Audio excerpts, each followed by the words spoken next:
Today's passage is part of a larger backdrop from chapter 15 to 17. I would encourage you to read through these three chapters as I deliver the Korean sermon. This is the background of the aftermath of the exodus of the Israelites from Egypt, which was the chapter in their lives when they had lost their identity, their freedom, and plenty. They had to work as slaves for generations by God's dream and design to free His people from bondage and lead them to the promised land of freedom, their own country, and holy communion with God. God had led them. But to get there, there was the 40 years of wilderness. God was still leading them out of desperation with the goal of blessing them with land flowing with milk and honey. But they still had to patiently follow God because they didn't know the way. They didn't know how to get there. God had His plan. But behind His plan, God had the agenda of instilling trusting God, having absolute faith only in God. Along the way, God's design was that for them to experience laxity. There wasn't enough water, there wasn't enough comfort, there wasn't enough food. So when they experienced that, they chose, instead of absolutely giving trust and faith to God, they chose complaining. They chose to be bitter.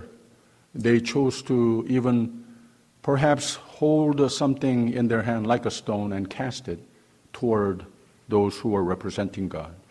Indirectly, what they were doing, you see, was complaining to God and to be bitter toward God and to turn away from God, and as they were doing that, to cast a stone toward God. God is training them. God is allowing them to attain the faith that absolutely trusts God so that they might get to the promised land. And that is God's promise, but at the same time, it's not going to be perfect. What is going to make their lives perfect according to God's will was to exercise that faith that God was asking from them. So this passage reminds us, what is the content of our faith? What is the description of the faith that you live? Why are you here? Why do you live according to the Bible? All of these things, God has the desire for us to exercise faith of trusting and always leaning on God, instead of reacting to life's circumstances and choosing complaining and even blaming God for discomfort of one kind or another. Let us spend this time of worshiping God and truly doing our best to see what kind of faith I am holding on to. If it is not something that God desires, let us do our best to ask the Holy Spirit to fill us, His Word to fill us, and from this day on, do our best to exercise that absolute faith, knowing that God is my God. God knows what is best for me, and God is in mind leading me in that direction, so that we might have a victorious, blessed life. 아멘. 올챙이 시절 잊지 말자라는 글을 접했습니다. 파독 근로자라고 이 독일로 파견이 된 1960년대 또 70년대 초대에 이 박정희 정권에 의해서 한독 근로자 채용 협정으로 소독으로 광부와 간호사들이 파견됐습니다. 우리 교회도 꽤 여러 가정이 있습니다마는 광부 약 8,000명, 간호사 약 11,000명, 그리고 기능공 약 1,000명, 전부 약 19,000명이 파견이 됐었습니다. 간단히 한국의 근대 역사의 의미는 한반도 전쟁 이후 경제 회복 시대에 경제적으로 가장 힘들 때 한국의 경제가 일어설 수 있는 한국 당시 수출액의 3분의 1, 무역 외 수입의 3분의 1을 차지할 정도로 파독 근로자들이 보내온 송금액은 오늘의 세계 상위 경제를 이르게 하는 발판이 된 겁니다.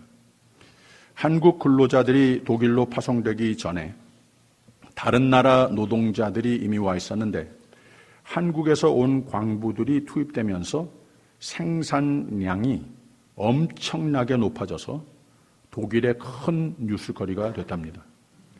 그들의 한 달 급여가 크게 상승하기도 했답니다. 독일에 또 실력이 있고 야간 근무할 간호사가 매우 부족했는데 한국 간호사들이 와서 독일이 보지 못한 실력과 성실한 모습으로 말미암아 처음에는 후진국에서 온 간호사들이라고 가장 후지고 혹독한 일만 맡기곤 했는데 세월이 지나면서 한국 간호사들은 인류의 실력과 헌신적인 간호사들이라고 인식이 달라졌답니다. 환자 다루는 인성과 더욱이 위급한 사고 환자가 피를 흘리면서 병원에 오면 한국 간호사들은 몸을 사리지 않고 피를 온 몸에 흠뻑 적시면서도 응급 환자를 치료했고 만약 피가 모자라는 환자가 위급한 지경에 빠지면 직접 수혈을 해서 환자를 살리는 등 이런 헌신적 봉사를 했답니다. 이런 한국 간호사들을 독일은 한국에서 천사들이 왔다고 하면서 그때부터 한국 간호사들을 보는 태도가 달라졌다고 하는 말입니다.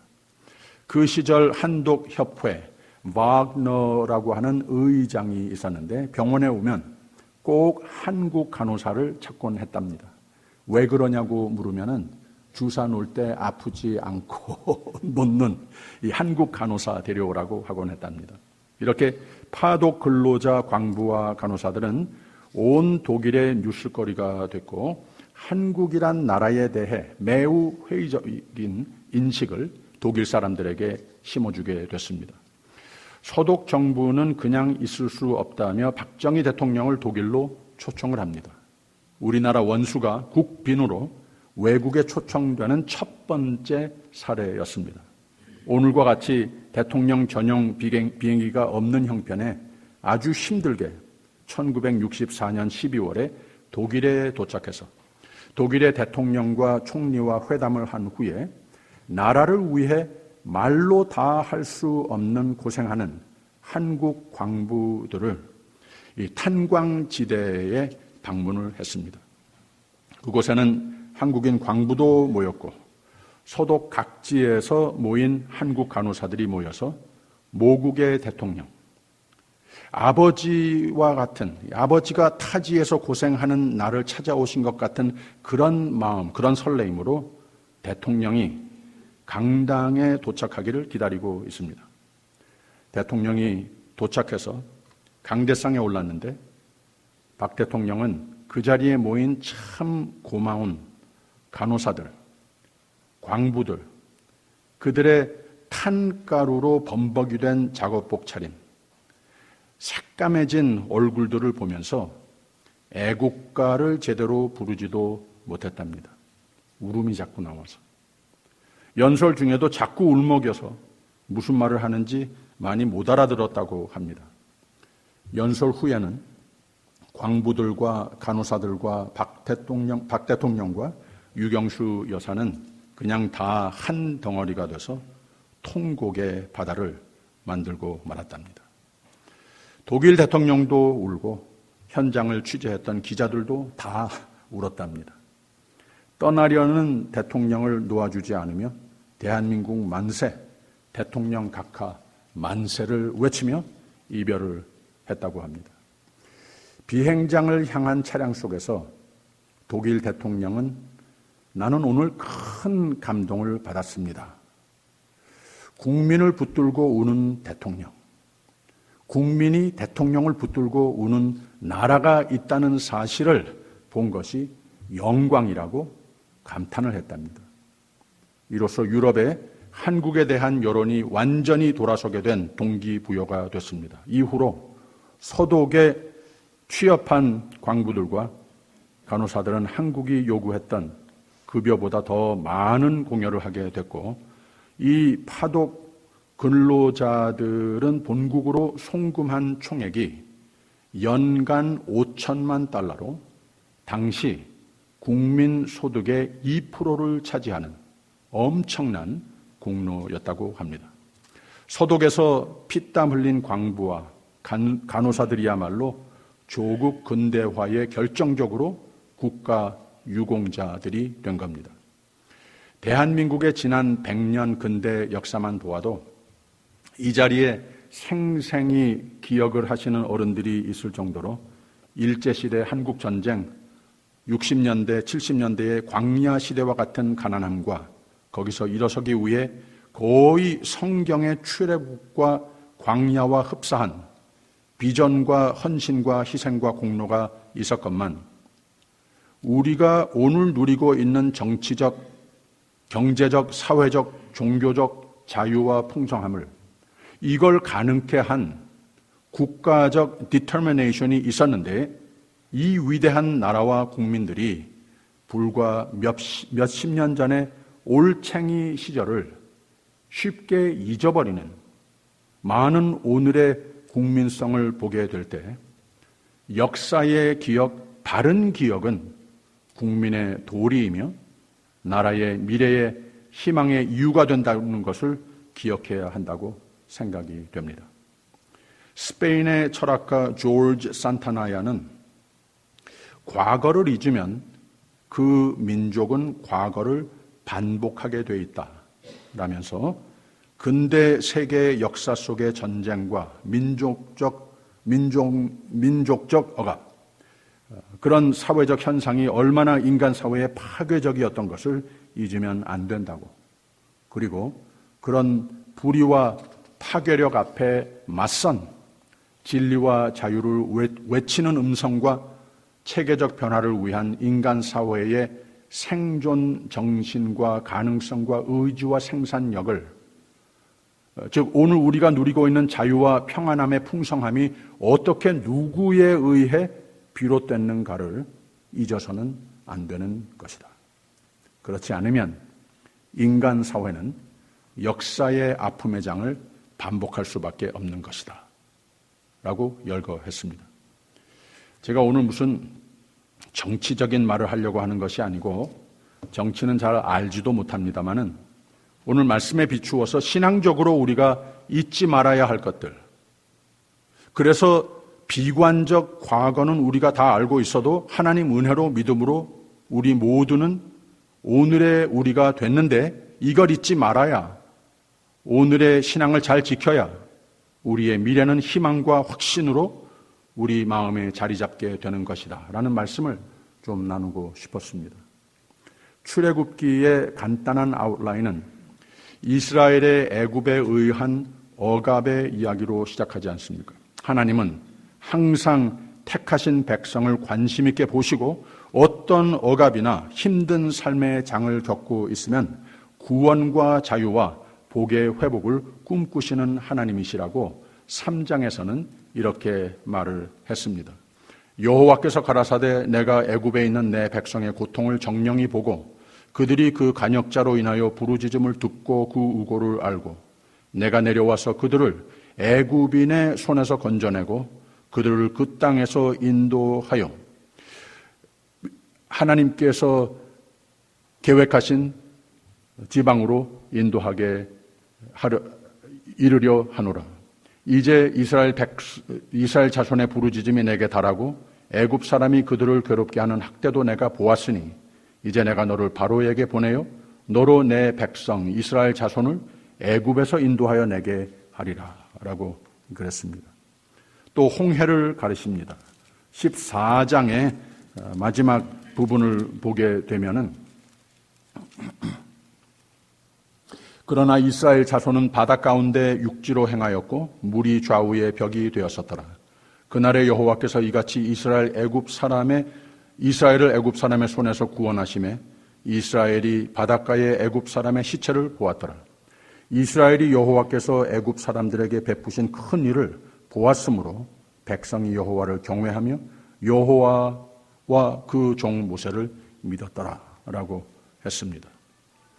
그래서 이 출애굽 이야기를 볼 때 하나님께서는 하나님의 구원과 미래의 약속을 보여주신 것이고 또 그 약속을 하나님의 사람들은 감사했습니다. 하나님과 모세를 백성들이 고마워했습니다. 노래를 지어서 하나님을 찬양했습니다. 그래서 15장의 첫 부분에는 이때의 모세와 이스라엘 자손이 이 노래로 여호와께 노래하니 일러스되 내가 여호와를 찬송하리니 그는 높고 영화로우시며 말과 그 탄 자를 바다에 던지셨음이로다. 여호와는 나의 힘이요 노래시며 나의 구원이시로다. 그는 나의 하나님이시니 내가 그를 찬송할 것이요 내 아비의 하나님이시니 내가 그를 높이리로다 라고 노래를 했습니다. 문제는 그 다음에 광야의 장이 전개가 됩니다. 하나님의 변함없으신 약속과 하나님 방법대로의 인도하심과 믿음을, 즉 하나님의 은혜를 잊지 말아야 할 미래에도 하나님 은혜에 의지하여야 할 훈련의 장을 나섰는데 사흘이 못 돼서 이상한 일이 생깁니다. 사람들의 쉽게 생기는 망각 현상입니다. 하나님 은혜 약속을 잊어버립니다. 과거의 억압, 아픔의 장애, 보는 기억을 하는 것이 오관으로 현상이 나타나는 것을 보게 됩니다. 이 사흘째 되는 날부터 하나님을 원망하고 투덜대기 시작합니다. 사막의 물이 좀 쓰다고 수돗물에서 나오는 물보다 당연히 사막의 물이 좀 쓰겠죠. 불평하기 시작을 합니다. 그 물을 달게 해 주십니다. 광야에 왜 들어섰는지 망각을 했습니다. 하나님이 출애굽 왜 시키셨고 어디로 약속하신 땅, 자유의 미래, 모든 것이 풍요롭고 복으로 넘치는 생명의 삶의 영역으로 가는 길이라고 하는 것을 잊어버렸습니다. 그 다음에 한 두어 달 지난 다음에는 배고프다고 또 하나님을 원망합니다. 그런데 이번에는 하나님이 생명의 길보다는 멸망의 길로 인도하신다고 하는 완전한 오관을 원합니다.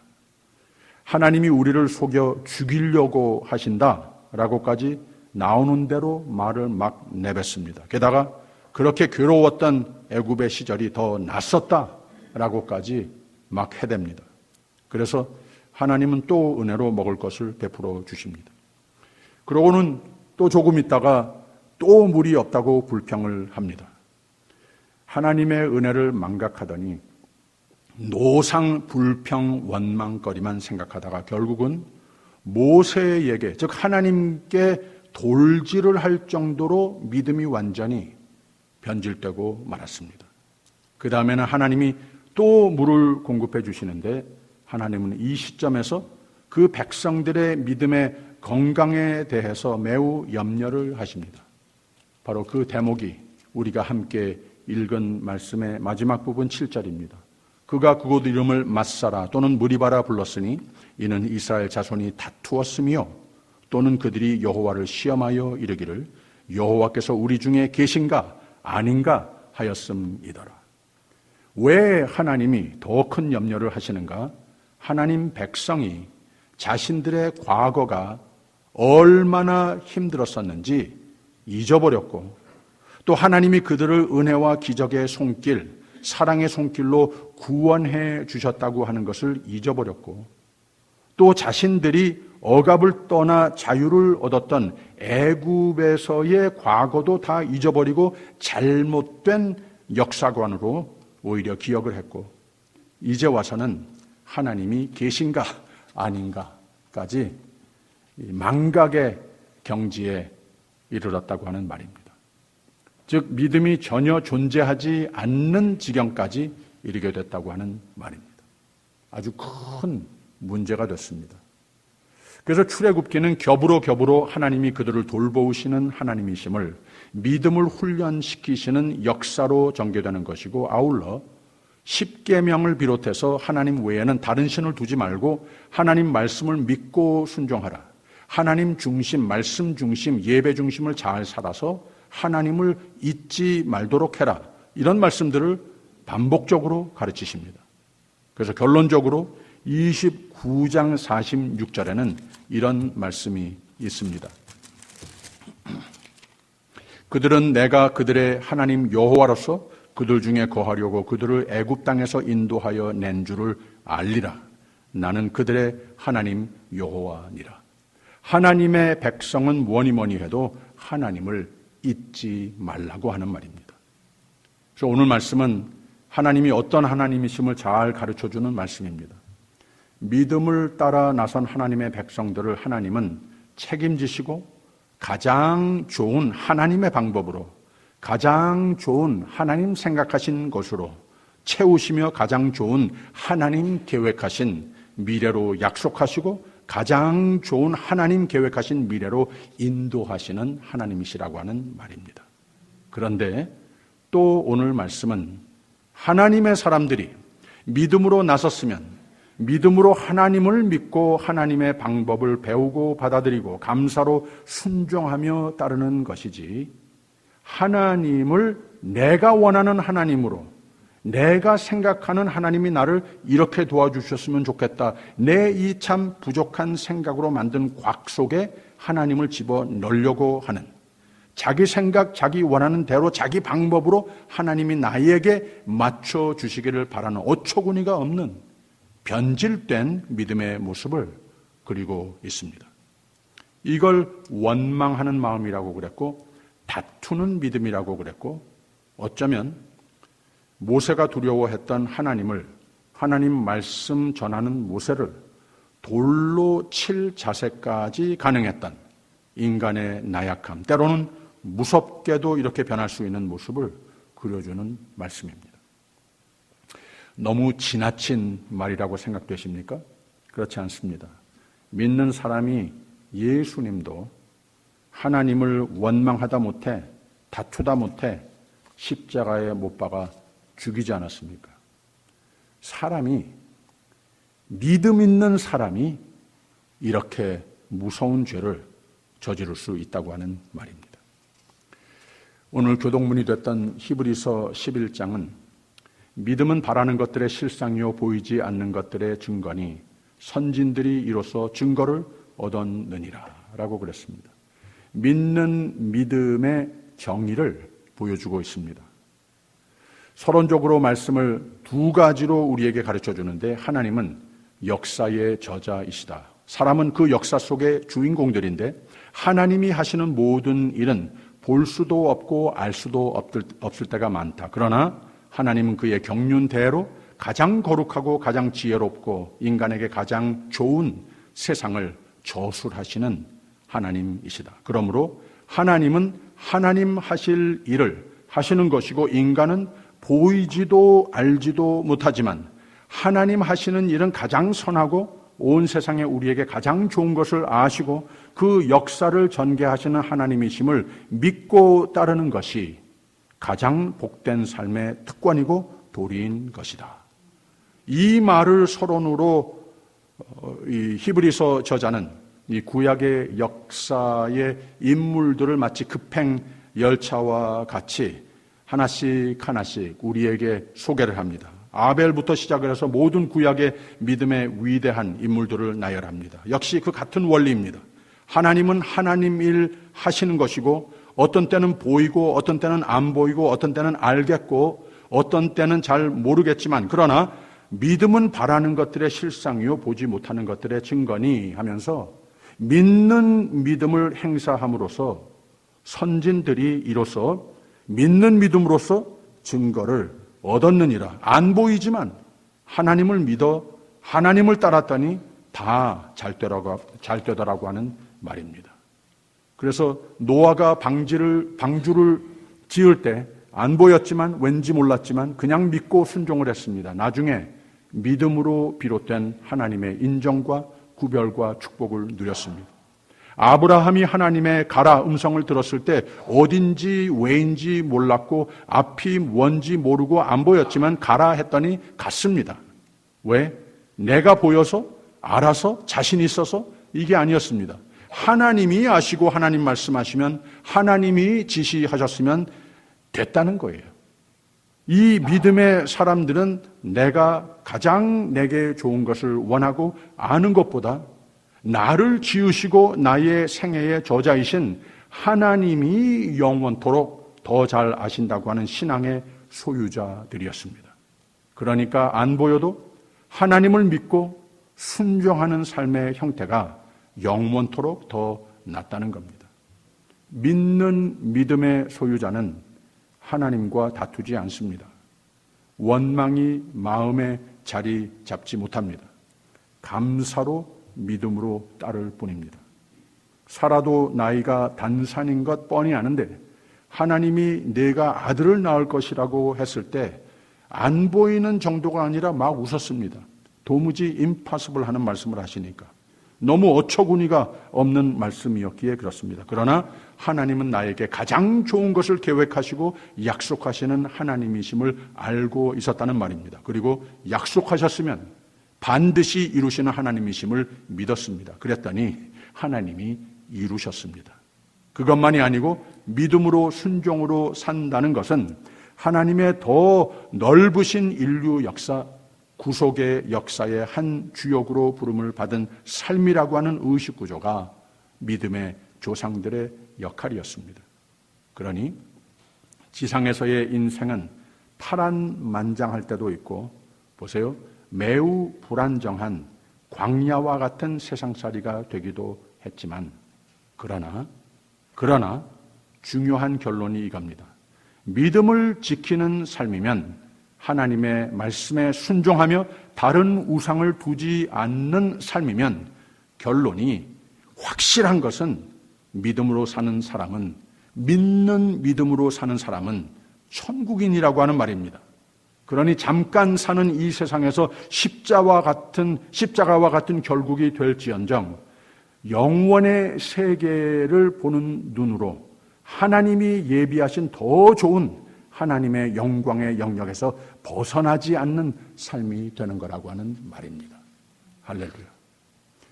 여러분, 믿음의 삶을 사시되 하나님을 진정 두 손을 들고 믿는 믿음을 재건하시기를 부탁드립니다. 하나님과 다투는 믿음, 하나님을 원망하는 믿음 되기 쉽습니다.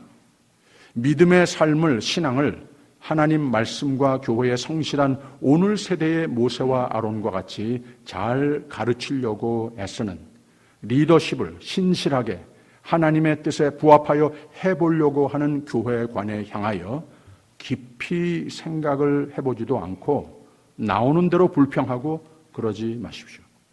게다가 정말 교회를 위해서 하나님의 뜻이라고 여겨져서 전하 당회에 건의할 말이 있으시면 항상 문이 열려 있으니까 그렇게 하십시오. 3355 모여서 투덜대는 말, 교회에 참 감사와 평화와 행복을 위해 그 위에 손상을 입히는 말하지 마십시오. 그런 사람들은 하나님을 믿는 믿음이 아닙니다. 하나님께 돌질하는 믿음입니다. 여러분, 하나님을 감사하십시오. 교회를 감사하십시오. 하나님의 놀라운 은혜 감사하십시오.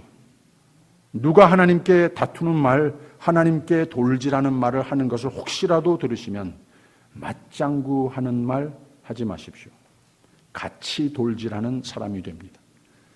교인이면, 그리스도의 몸의 지체면 교회를 보호하고 지킬 의무가 우리 모두 똑같이 있는 겁니다. 그러니까 누가 그런 쑥덕이는 말하면 그러지 말라고 견책하십시오. 저한테 보내십시오. 저한테 와서 할 수 있는 말이 아니면 입 다물라고 하십시오. 샘물과 같은 교회를 흙탕물 만들지 말라고 하십시오. 우리 교회는 하나님이 사랑하는 교회입니다. 우리 교회는 그런 일들 없습니다. 저기 LA 가면은 좀 덜어 있습니다. 우리 교회 모두가 사랑하고 감사하고 자랑스러워하는 교회입니다. 근데 사탄은 이걸 좀 회방할 궁리를 늘 합니다. 하나님을 믿는 믿음을 위해 기도 많이 해야 합니다. 아니면 사탄이 좋아하는 다투는 믿음의 사람이 되고 맙니다. 팬데믹이라고 하는 오늘의 일종의 애굽에서 출애굽해 주신 하나님의 사랑과 홍해를 갈라 건너게 하신 하나님께 감사할 줄 아십시오. 여러분 그거 아세요? 오늘 세대의 교회들 중에 10중 8구 교회가 존속 문제를 두고 아직도 두려움에 떨고 있습니다. 예전보다도 더욱 강건하고 부흥케 기적의 손길로 불기둥으로 구름기둥으로 인도하시고 예전보다 더욱 큰 소망으로 더 많은 지체를 모아주시고 모두가 손에 손을 잡고 함께 하나님의 약속의 미래, 더욱 부흥의 미래를 위해 재건의 해의 길에 전진하고 있는데 우리 모두 감사할 줄 알아야 합니다. 감사할 줄 아시고 부족한 것이 있다고 생각되면 저를 찾아오셔서 건설적인 대화 나누십시다. 원망하고 다투는 믿음은 하지 마십시오. 내가 손에 든 돌들로 교회를 더욱 감사의 교회로 만들 일에 이걸 위해서 기도의 돌단을 오히려 쌓으십시오. 기도 더 많이 하십시오. 말씀의 배움의 장들을 배울 자세로 겸손으로 좀 더 적극적으로 나오십시오. 예배의 시간과 자리를 가장 값진 자리, 생명의 자리, 올바른 믿는 믿음이 정돈되는 자리로 삼으십시오. 이렇게 잘 하시는 분들은 다투는 믿음 안 합니다. 교회가 감사할 뿐입니다. 교회 사랑합니다. 믿는 믿음이 다져지면 교회를 보호하고 기도하고 지킵니다.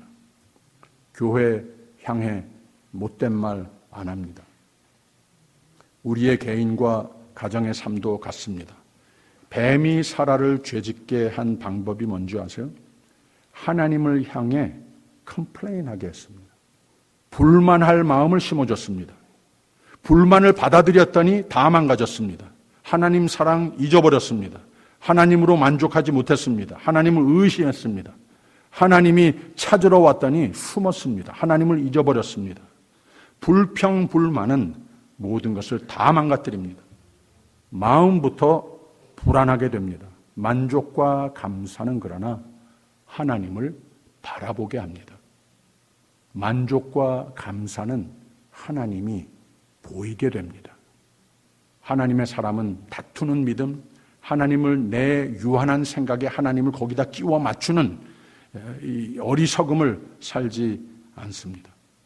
하나님을 믿되 매일 매사에 하나님을 믿는, 하나님을 절대적으로 믿고 의지하고 순종하고 따르는 삶이 되면 하나님은 반드시 행복과 형통의 삶으로 내 방법, 나 원하는 것이 아니라 내게 더 좋은 것으로, 내게 가장 좋은 것으로 인도하시고 축복하시는 하나님이심을 믿으시기를 축원합니다.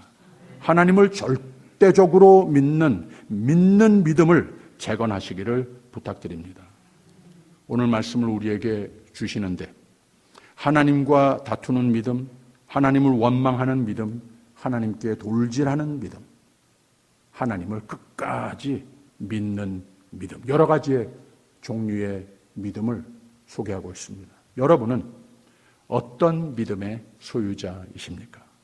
하나님을 끝까지 믿는 믿음의 소유자가 되시기를 부탁드립니다. 복음 성가 중에 Jesus is all, 예수님이 나의 전부이십니다 라는 노래가 있어요. 예수님은 내가 약할 때 나의 힘이 되십니다. 예수님은 내가 찾을 때 나의 보물이십니다.